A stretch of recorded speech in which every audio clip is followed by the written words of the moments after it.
Thank you for taking the time to listen to today's story. I truly appreciate your comments, feedback, and thoughts. Don't forget to like, share, and subscribe to support the channel. See you again in the next stories. When the DJ handed me the microphone, my mother-in-law smirked, assuming I was about to thank her family for hosting the wedding. She had no idea I was about to incinerate her entire life in front of 150 guests. Just 10 minutes earlier, I walked into our reception to find my parents, the two people who spent $45,000 paying for every single detail of this venue. Standing awkwardly near the catering kitchen, my mother-in-law had removed their name cards from the main head table, filled all 9 seats with her own distant relatives, and whispered to my groom, "They look too poor to sit up front anyway." My groom didn't defend them. He just nodded and told my father to find a back seat. They thought I was a quiet, submissive bride who would swallow my pride to save face. They were wrong. I tapped the microphone, looked my husband dead in the eye, and made an announcement that ended my marriage before the first dance, and exposed a secret that ruined his family instantly. My name is Natalie Brooks.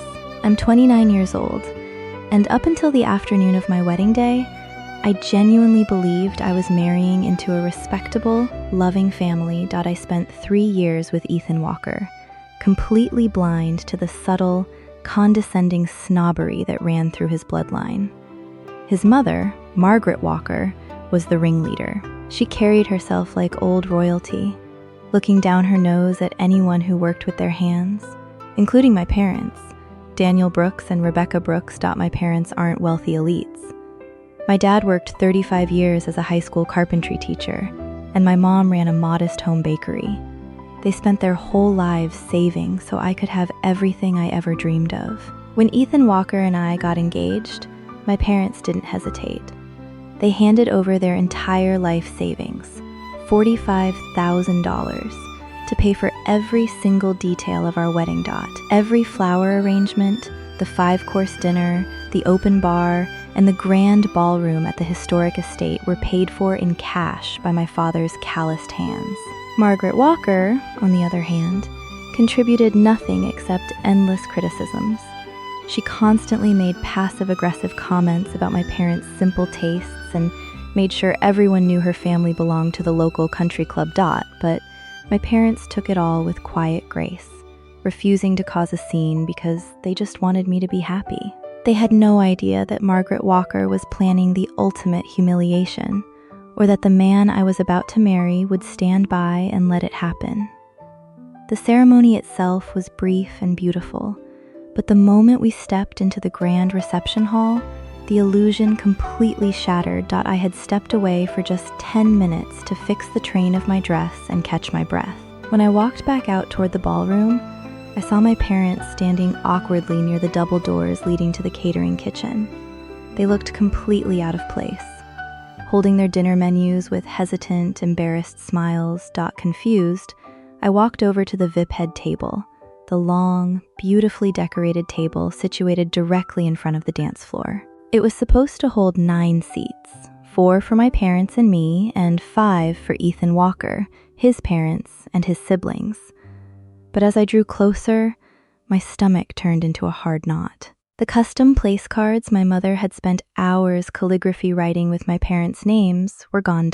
In their place sat Margaret Walker's distant cousins and her country club friends, laughing and sipping the champagne my father had purchased.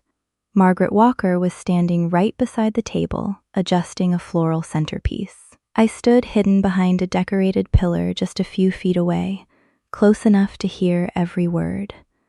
Margaret Walker leaned down toward Ethan Walker, who was adjusting his cufflinks, and sneered, "I moved your in-laws to table 14 near the back doors. They look far too poor to sit up front, darling. Their outfits look off the rack, and frankly, having them in the main photos will ruin the aesthetic for the family album." I held my breath, waiting for Ethan Walker to shut her down, to defend the people who had just paid for his entire wedding. Instead, Ethan Walker offered a weak, uncaring shrug. "Yeah, you're probably right, Mom. They're simple people anyway. They'll be happier back there out of the spotlight." blood rushed to my ears, hot and loud. I stepped out from behind the pillar, my eyes locked onto Ethan Walker. He jumped slightly when he saw me, his face flushing with a sudden wave of guilt. Before he could speak, I grabbed his arm and pulled him into the quiet hallway near the coat check, away from his mother's watchful gaze. "Fix it, Ethan Walker," I said, my voice barely above a whisper, but trembling with raw rage. "Put my parents back at the head table right now. They paid $45,000 for every single thing in this room, and your mother just pushed them into the dark by the kitchen." Ethan Walker rubbed the back of his neck, refusing to make direct eye contact. "Violet, please don't make a giant scene over chairs. It's just seating." "It's not just seating," I snapped, my fists clenching against the lace of my dress. "It's respect. She called my parents poor. She said they'd ruin the photos, and you sat there and agreed with her. Because she has a point about the pictures, Violet," Ethan Walker argued, his tone shifting from defensive to patronizing. "My family has a reputation to uphold with our guests. Your parents are quiet, simple people. They don't care about being in the spotlight. Why do you have to ruin my mother's special night over something so trivial?" His mother's special night. The words hung in the air like poison. I looked at the man I had just sworn to love for the rest of my life, and the scales fell from my eyes. He wasn't a partner. He was a spineless boy, terrified of disappointing his snobbish mother, completely willing to step on my family to keep her happy. I took a deep breath, stepped back, and said, "Okay, I won't make a scene in the hall." I turned on my heel and walked straight past Ethan Walker, heading directly toward the DJ booth at the far corner of the dance floor. The DJ looked up, surprised as I reached out and pulled the cordless microphone right out of his hand. I tapped the steel mesh twice. The sharp noise echoed loudly through the high-ceiling ballroom, cutting through the background jazz music and the chatter of 150 guests. The room instantly fell into a dead hush. Every head turned toward me. Down near the front, Margaret Walker was smirking, subtly smoothing down her silk gown, clearly expecting me to give a sweet, traditional toast, thanking her family for hosting such a wonderful evening.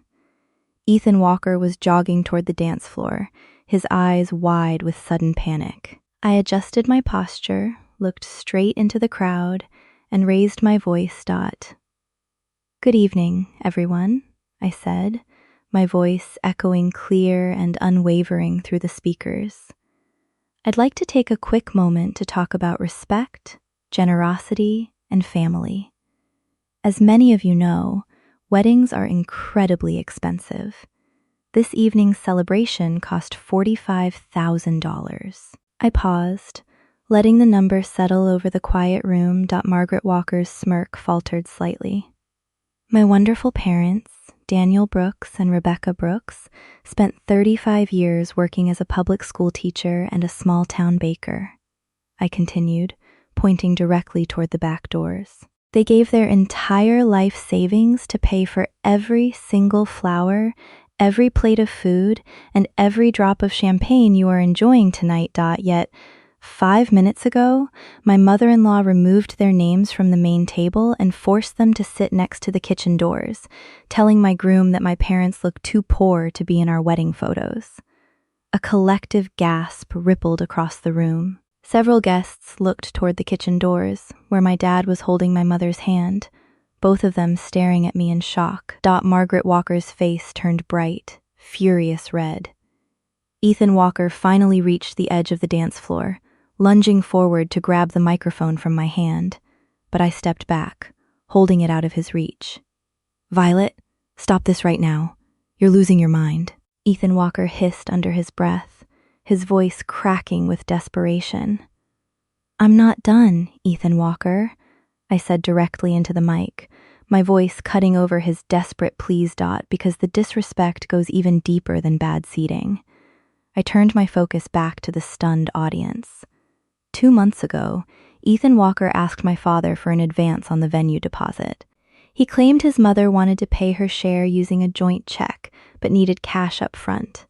My father trusted him and wrote a check for $15,000. But yesterday, I found the receipts. Ethan Walker didn't use that money for the venue. He used my father's hard-earned savings to secretly pay off Margaret Walker's massive personal credit card debt. Gasps turned into outraged whispers. Margaret Walker looked like she was about to faint, her eyes darting around the room as her country club friends began whispering behind their hands. Ethan Walker stood frozen, completely exposed in front of everyone he knew. So, to my groom and his mother, I concluded, looking Ethan Walker dead in the eye, enjoy the rest of the food and drinks my parents bought you, because tomorrow morning I am filing for an immediate annulment. We are over. I dropped the microphone onto the stage floor with a loud, resounding thud that echoed like a gunshot through the speakers. Chaos broke out instantly. Margaret Walker surged forward, her high heels clicking loudly against the polished hardwood as she shrieked hysterically about the unforgivable humiliation I had brought upon her family. Ethan Walker grabbed my dress, begging me to listen, but I shoved his hand away with every ounce of strength I had left. "Get out," I said calmly, my voice deadly steady. "You can't kick us out of our own wedding," Ethan Walker yelled, his face twisted in desperate rage. "It's not our wedding, Ethan Walker. It's mine," I replied. "And every single contract for this estate, from the security team to the catering staff, is strictly in my father's name." Right on cue, 2 heavy-set venue security guards, men my dad had hired and paid personally, stepped onto the dance floor. I pointed directly at Ethan Walker, Margaret Walker, and their stunned relatives sitting at the head table. "Please escort these people off the premises immediately. They are no longer welcome on the property."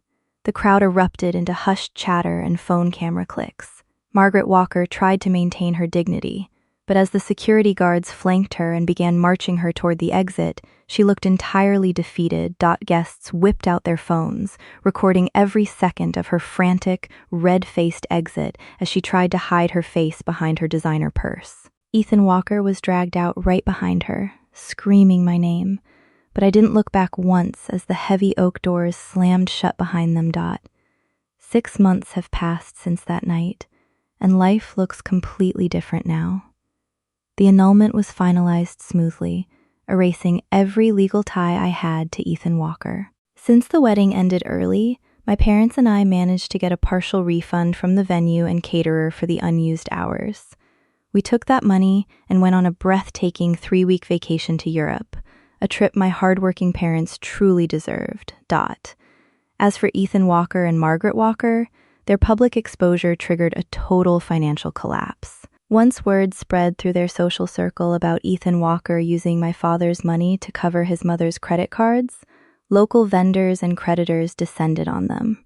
Margaret Walker was forced to liquidate her country club membership to pay back the stolen $15,000 under threat of legal action. Ethan Walker lost his job at a prominent local firm when the viral video of their humiliating eviction reached his boss, proving his complete lack of integrity. Standing up for my parents that night was the scariest thing I've ever done, but it was also the most empowering. I learned that true class isn't about country clubs, expensive suits, or sitting at the head table. It's about loyalty, honesty, and protecting the people who loved you first. I walked away with my dignity intact, my family closer than ever, and a promise to myself to never let anyone quiet my voice again.